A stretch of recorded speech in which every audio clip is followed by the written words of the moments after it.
Hola, ¿qué tal? Mi nombre es Luis Castro y actualmente soy estudiante de la carrera de Ingeniería Industrial. Estamos llevando en estos momentos la materia de Estadística Industrial y vamos a poner en práctica dos temas vistos en clase. Uno de esos temas es prueba de independencia y el otro es prueba de proporciones. ¿Qué vamos a hacer? Bueno, yo escogí como campo de acción el lugar donde yo trabajo. El lugar donde yo trabajo nos dedicamos al ensamble de persianas, como las que estamos viendo ahorita en pantalla, son muy similares a estas.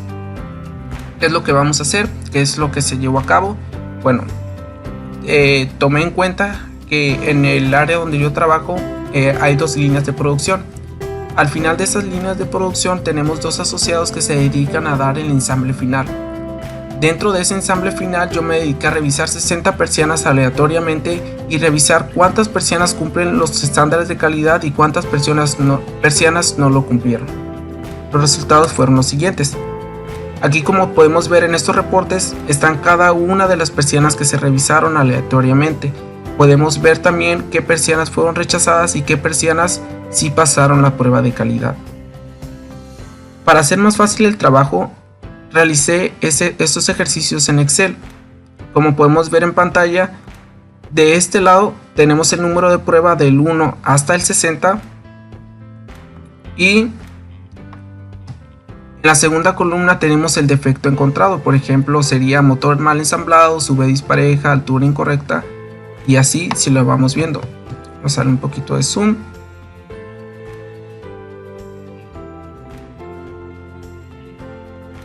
Lado derecho está toda la información concentrada. Tenemos, por ejemplo, que el asociado J, vamos a ponerle J, y el asociado B. Cada uno en total hizo 33 y 27 persianas, que nos da un total de 60 persianas en total. ¿Qué hice con toda esta información? Pues vamos a poner en práctica el primer tema. El primer tema va a ser la prueba de proporción. ¿Y qué vamos a determinar con nuestra prueba de proporción? Pues lo vamos a ver a continuación. Ok, esta fue la prueba que yo realicé para poner en práctica mi prueba de proporción. Y el enunciado es el siguiente. Se compara a dos asociados encargados de dar el acabado final al producto en una empresa que se dedica al ensamble de persianas. Se toma una muestra aleatoria de la producción de cada uno de ellos. Para el asociado B, que son 33 piezas revisadas, mientras que para el asociado J son 27 piezas, y se les hace una prueba, que es la prueba que ya les había comentado. En el caso del asociado B se obtuvieron 5 piezas que no cumplen con los criterios de calidad, mientras que para el asociado J fueron 8 piezas que no cumplieron los criterios de calidad. ¿Qué vamos a obtener con estos datos, o a qué vamos a llegar con toda esta información que ya tenemos recopilada? Bueno, como primero vamos a obtener qué medidor trabaja con mayor calidad, y como segundo vamos a obtener si existe una diferencia significativa en cuanto a la calidad de cada uno de ellos. Para nuestra prueba de proporciones, lo primero que tenemos que hacer es plantearnos dos hipótesis. En este caso va a ser nuestra hipótesis nula, y nuestra hipótesis alternativa. Lo podemos ver en esta parte. Mi hipótesis nula me dice que el asociado 1 y el asociado 2, en este caso el asociado B y el asociado J, producen con la misma calidad, o sea que ninguno produce más, ninguno produce menos. Y mi hipótesis alternativa me indica que hay una diferencia entre ellos dos, o sea que uno trabaja mejor que el otro en cuestión de calidad.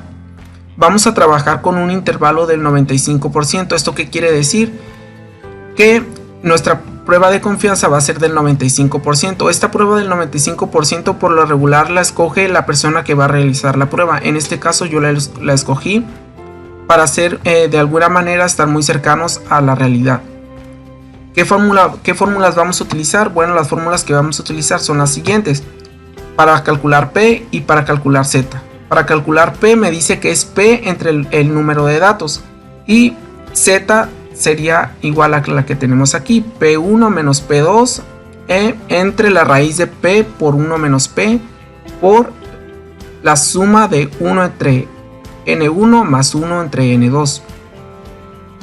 Como les había comentado que en Excel es mucho más práctico llevar a cabo estos ejercicios, yo ya tengo aquí formulado qué es lo que hice. Como por ejemplo en esta celda tengo que el asociado 1, que es el asociado B, obtuvimos 5 persianas que fueron rechazadas por calidad y en total le revisé a él 33 persianas. Esto nos da un valor de 0.151515.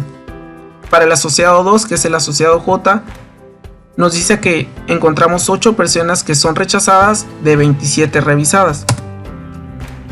El asociado 1 fueron 33 persianas revisadas, el asociado 2 fueron 27 persianas revisadas, que nos da un total de 60.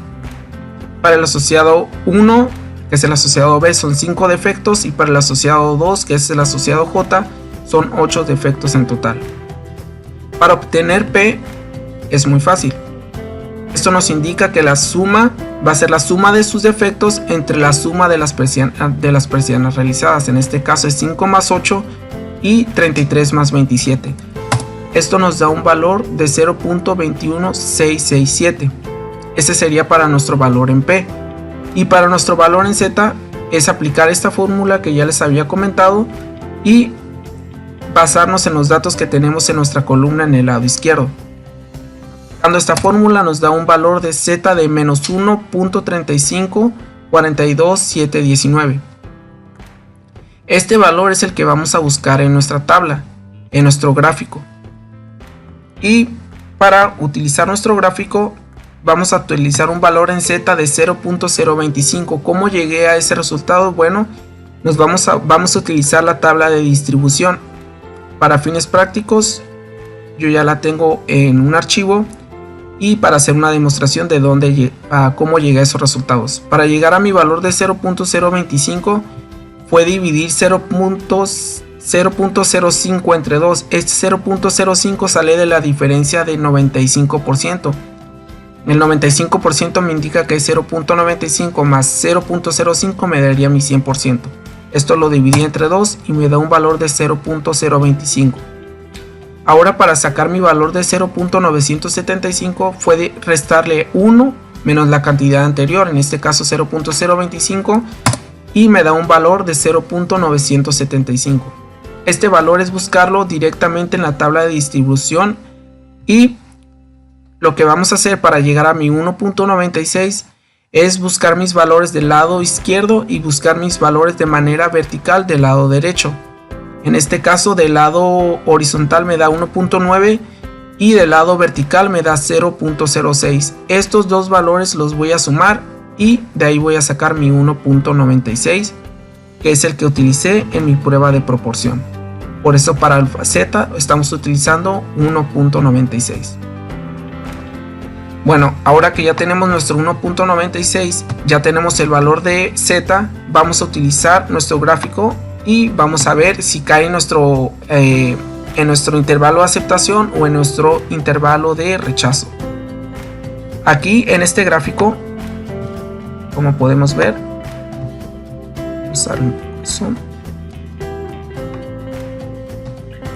del lado derecho tenemos 1.96 y del lado izquierdo tenemos menos 1.96. En este gráfico nos dice que nuestra región o intervalo de rechazo va a ser las dos áreas de nuestra cola, tanto izquierda como derecha, y nuestra área de aceptación va a ser el área del centro. Esta área del centro es nuestra hipótesis nula y nuestros extremos es nuestra hipótesis alternativa. En este caso, como nos dio 1.35 nuestro valor en Z, quiere decir que cayó en esta parte aproximadamente. Eso quiere decir que cae dentro de nuestra hipótesis nula. ¿Y qué dice nuestra hipótesis nula? Nuestra hipótesis nula dice que los dos asociados trabajan con la misma calidad. Entonces, en base a esos resultados que ya obtuvimos, podemos definir lo siguiente. ¿Qué medidor trabaja con mayor calidad?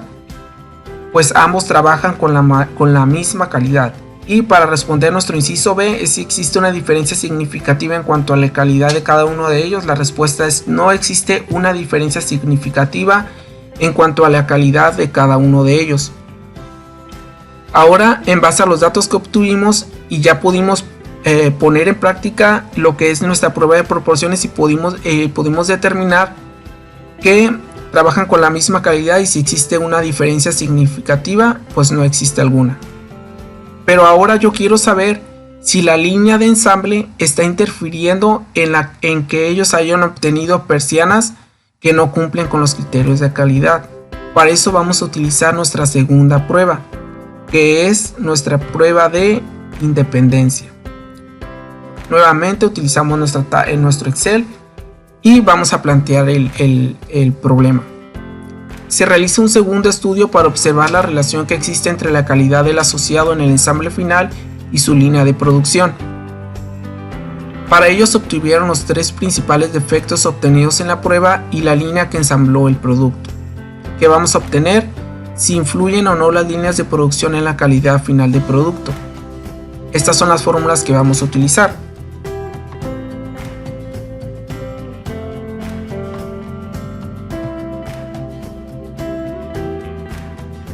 Para nuestra frecuencia esperada va a ser igual al total de columnas por el total de renglón entre el gran total. Y para nuestros grados de libertad vamos a multiplicar el número de renglones menos 1 por el número de columnas menos 1. Igualmente, para calcular nuestra chi cuadrada va a ser la sumatoria de la frecuencia observada menos la frecuencia esperada al cuadrado entre la frecuencia esperada. ¿Okay? Y vamos a ponerlo en práctica de este lado. Aquí, como ya habíamos visto en la tabla anterior donde tenemos nuestro concentrado, en esta parte ya tenemos, por ejemplo, que los tres principales defectos es sube dispareja, es altura incorrecta y orleado dañado. Esos son los tres defectos que más nos salieron en nuestras líneas de producción y son los que vamos a utilizar para hacer nuestra prueba de independencia. Queremos saber si las líneas están influyendo en que el asociado final esté produciendo piezas que no tienen calidad. Para nuestra línea 1, que es la línea donde pertenece nuestro asociado B, y para la línea 2, que es la línea que pertenece para nuestro asociado J. Los tres principales defectos, como ya lo había mencionado, es sube dispareja, altura incorrecta y orleado dañado. Y aquí tenemos las cantidades que le salieron a cada uno. Para nuestro asociado B le salió una de sube dispareja, una de altura incorrecta y una de orleado dañado, que nos da una suma de 3. Para nuestra línea 2, que es nuestro asociado J, tenemos 3 de sube dispareja, 3 de altura incorrecta y 1 de orleado dañado, que nos da una cantidad de 7. ¿Qué vamos a hacer aquí? Igualmente ya está formulado y es la fórmula que les había mencionado anteriormente, que es nuestra fórmula esperada. ¿Ok? Ahí es donde la vamos a poner en práctica. Vamos a hacer lo mismo con el segundo renglón y nos va a dar el resultado final. Vamos a utilizar una prueba nivel de significancia del 5%. Esto igualmente lo decide la persona que está realizando la prueba. En esta parte simplemente va a ser la suma. En esta parte vamos a utilizar la otra de nuestras fórmulas que tenemos aquí para calcular nuestra chi cuadrada. Al final de que ya aplicamos esa fórmula de chi cuadrada, lo que vamos a hacer va a ser sumarlo para que nos dé nuestra cantidad final. Podemos ver aquí que nuestra chi calculada es la suma de cada una de las fórmulas que ya aplicamos anteriormente. Nos da un valor de 0.48. Para nuestra chi cuadrada es buscarlo nuevamente en las tablas, pero aquí hay una forma más fácil de hacerlo, que es como la estamos mirando ahorita en pantalla, que es nuestro intervalo, que es nuestro nivel de insignificancia, que es del 0.05 y con 2 grados de libertad. ¿Cómo obtuve los 2 grados de libertad? Bueno, apliqué nuevamente la fórmula que tenemos aquí, que es el número de renglones menos 1 por el número de columnas menos 1. En este caso tenemos 3 renglones y 3 columnas, por eso nos da un valor de 2. Eso lo vamos a ver nuevamente en nuestro gráfico para darnos una idea de qué es lo que estamos obteniendo. Nuestra chi calculada nos dio un valor de 0.48. Esto quiere decir que está muy cerca de 0 en valor positivo. Y nuestra chi cuadrada nos dio un valor de 5.99. Este chi cuadrada es el que viene en la tabla y nos va a determinar si nuestra hipótesis nula va a ser aceptada o si va a ser aceptada nuestra hipótesis alternativa. En este gráfico nuestra hipótesis nula es toda esta parte donde está la flecha y nuestra hipótesis alternativa es la parte derecha donde está una de las colas. Como nos arrojó 0.48, eso quiere decir que recae dentro del área de aceptación. Eso quiere decir que estamos aceptando nuestra hipótesis nula. ¿Y qué dice nuestra hipótesis nula? Nuestra hipótesis nula dice que hay independencia, o sea, quiere decir que las líneas de producción no están influyendo en la calidad final del producto. Y nuestra hipótesis alternativa, que es las líneas de producción influyen en la calidad final del producto, pero esto lo podemos ver que no es el caso. Entonces quiere decir que son totalmente independientes las piezas rechazadas con la línea de producción. Bueno, ya hemos aplicado dos temas, que es nuestra prueba de proporciones y nuestra prueba de independencia. Podemos concluir lo siguiente.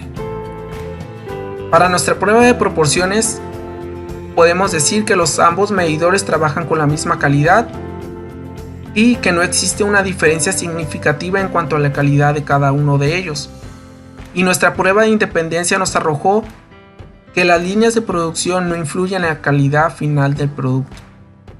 Cabe destacar que en base a estas pruebas nosotros nos podemos guiar para saber qué mejoras podemos aplicar a nuestro producto para entregar una mejor calidad al cliente y es evitar que nos estén regresando las persianas y así provocar un retrabajo. Cada una de estas herramientas pueden ser aplicadas dentro de la industria y nos ayudan a mejorar cada día nuestras líneas de ensamble. Esto sería todo por mi parte y muchas gracias.